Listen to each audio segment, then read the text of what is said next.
If anything, I think we have underrated how good of a head coach Curt Cignetti is.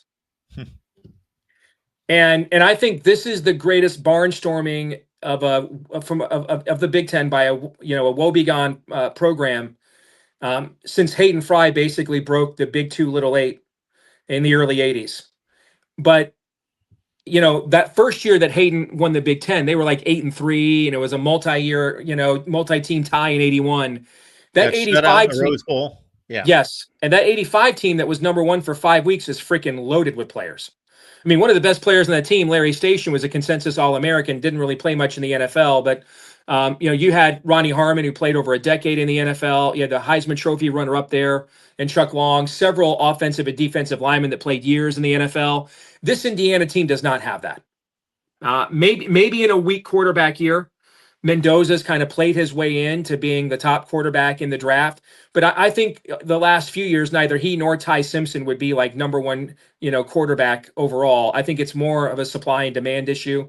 The running backs are, okay. I mean, it's just the way that they play. It reminds me a lot of what Bill Snyder did at Kansas State. It's just this guy did it overnight, where it took Bill Snyder like 10 years to do. And they play with a ruthless level of efficiency, is how I would describe how Indiana plays. It's just ruthless, and it's efficient, and it's a team loaded. It's also, I guess I would say what Cignetti has done is married Gonzaga basketball with Kansas State football. I mean, it's similar to what Snyder did with K-State football, but with a Gonzaga basketball approach, which is a lot of transfers. You stay old. And a lot of guys who are talented, but often not as talented as the top teams in their league, but they're older. They're grown men. They've figured life out a little bit. They're responsible. They know what the routine is. They've had a couple of extra years of physical development to kind of, bridge the gap of natural ability against younger teams. And I think if anything, we've underrated how good of a coach that he is. And then in the rest of the league, guys, is kind of gone. The way that it would go. I mean, Michigan has the exact record with the exact losses at USC and at Oklahoma I thought they would have in the preseason. I thought Ohio State, with the young quarterback, would end up, somebody would get them at some point a trip-up game. That has not happened. But overall, other than Indiana, which I thought would probably be about an 8-win team this year, much of the league has gone the way that I thought it was going to go in the preseason. There's no way you expected PJ and his team to be so flat in so many games, though. I mean, like they're on the verge of maybe going 7-5, but as we talked last hour, Mark, you and I talked about this, that those 5 losses, it's not, there's no shame in getting blown out by Ohio State. Right. But just getting thudded week after week after week, obviously the game at Iowa is one that stands out to me. And then to me, I have a lot of respect for Brett Bielema.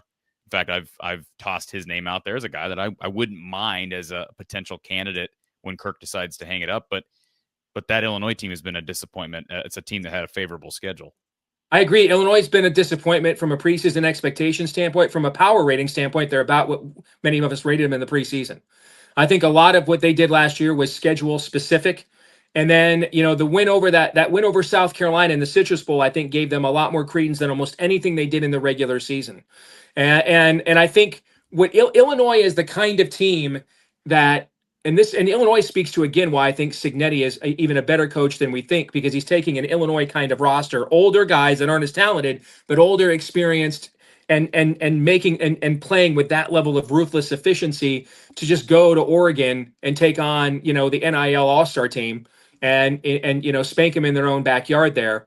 But if you look at their overall roster, that's the kind of team pre-NIL that you would have picked absolutely as a national championship team that brings everybody back. I think what the NIL era is teaching us now is that returning production and all those metrics, we went from returning starters doesn't matter anymore because teams play so many sub packages and everything else that you have to do returning production. And credit to Bill Connolly at SB Nation. He was kind of on the cutting edge of that. Now others have caught up. But I think now we're at the point we're also learning, and take it from a guy that does a lot of numbers and a lot of power ratings and reads a lot of this. All right. I'm telling you right now, a lot of your power rating, just numbers, handicappers are losing, have lost the last 2 years overall in the NIL era. And I follow a lot of these guys. Why? Because those numbers don't mean what they used to mean. When the top, Bud Elliott at 24/7 Sports pointed out that there's more teams in his blue chip ratio right now than ever before. There's 17 teams in college football that who have the last four classes of recruits, or at least 50% of them are blue chips. But he said, so there's more teams at that top than ever before. But then he said, the next tier, the gap between that top and that tier has never been greater. And that, like the number one blue chip ratio team in the Big 12 is TCU. 21% of its recruits, 21% the last 4 years have been 4 stars or better. And so just the level of talent being accumulated by these top tier schools now, and just rating these other programs like they're minor league franchises, or relegation in soccer. And I think that takes a program like in Illinois and makes their returning starters and production numbers that would have mattered a lot even 5 years ago. I don't think they matter as much anymore. Corey, was there anything on the Iowa front? Mark really wants me to give you some Iowa questions. Absolutely, I do. I mean, I guess my main question, I was in Iowa City for this Iowa-Michigan State game this past weekend, and I don't know what the future for Jonathan Smith is. It was a weird game. I guess my biggest question that we haven't addressed on this show, Mark, is why are teams still kicking to Caden Weegan? I mean, I'm serious. I don't. It makes zero sense. And Michigan State did this little pooch punt from the quarterback about a half a dozen times, and it was smart football. But the 3 times they decided, we're just going to kick to them. Yep, that lost the game every time. Yep. And it was interesting post game with Don, and I've never gotten Coach Patterson to even. He's at least entertained the possibility, but after Saturday, and of course, Caden broke the all-time record for most return touchdowns in Iowa history. I just asked Don, I said, you got to at least have him in the conversation with Timmy Dwight. With Tim Dwight, yeah. I mean, he's got to be. And Steve, you watched Tim Dwight play. Mm-hmm. I just don't, and I didn't watch him live, right? But we know the stats, we see the tape.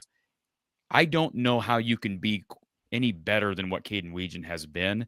So for Iowa fans that didn't live back during the Timmy Dwight era, just kind of give us a comparison since you watched that Hayden Fry era as well. Well, I mean, straight ahead speed. I don't know that I've ever seen a faster white guy than Tim Dwight, at least not on a football field, in terms of just burst and from point of entry of the ball to initial burst. I mean, that was just superhero stuff. I mean, we saw it in a Super Bowl, for example. I mean, he was the old car, ads, does 0 to 60 and, so many, minimal seconds. And that was Tim Dwight. I would say the young man we're talking about now has more escapability and maneuverability than Tim had. Now, you could argue that Tim was so damn fast, he didn't have to do that. All right. And that, it's funny if you go back to that 97 team, his senior year, that had him and Tavian Banks both on that team.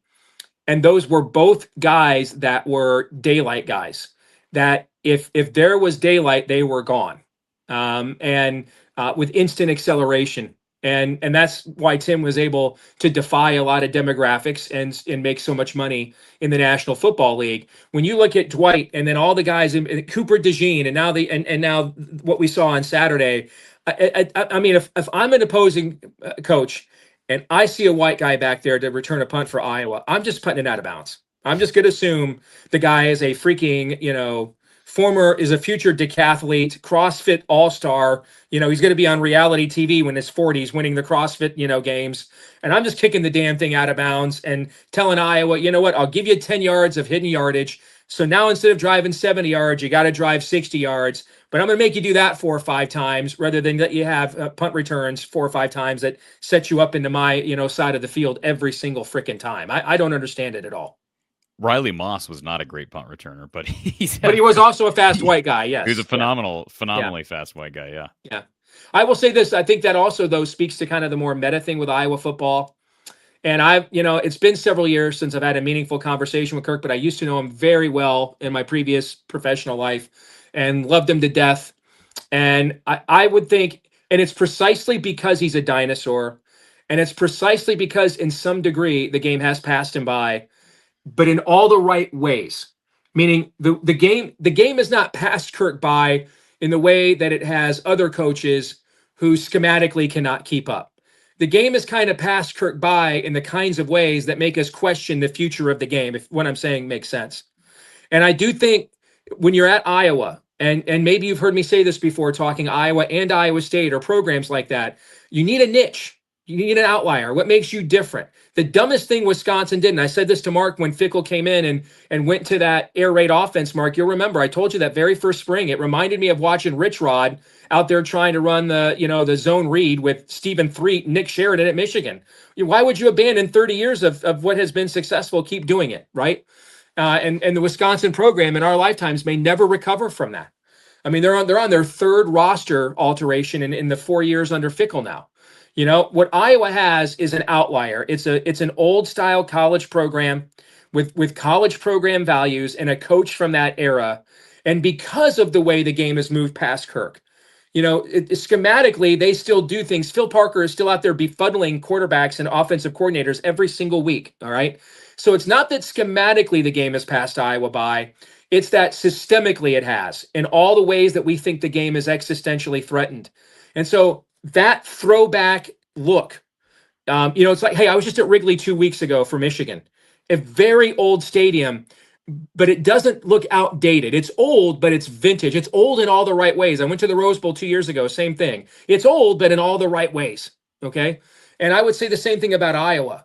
And if there's a cautionary tale to look at Wisconsin and look at Nebraska, we got to get the next guy, the guy that can take us to the next level.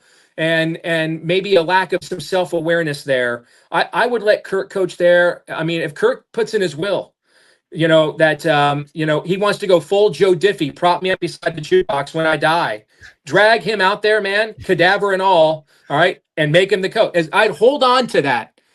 There's a formula there, man, and I would hold on to it as long as I possibly could. And they know they've got to upgrade the quarterback. They thought they did it this year.